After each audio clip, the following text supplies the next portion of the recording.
hits this thing. Every year, 2 million people experience a tear in their rotator cuff. Rotator cuffs surround the shoulder joint, keeping the upper arm bone firmly within the shoulder socket. And with a rotator cuff tear, this pulls off and is ripped off of this part of the bone. Oftentimes you're going to have a biceps problem occur with it. The idea is if you lose that top rotator cuff tendon, when you go to raise your arm over your head, the ball goes up in the joint as opposed to towards the socket. Now, balloon spacers are providing surgeons much needed help in the operating room.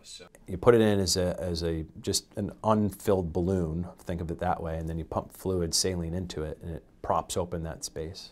Balloon spacers, recently approved by the FDA, come in different sizes, so Dr. Gasparo determines the appropriate size of the balloon to fill the space. You put small holes around the shoulder about the size of your pinky nail, you put a camera into the joint, and you use tools in and out of the other holes to manipulate this balloon or the rotator cuff, whatever you're fixing.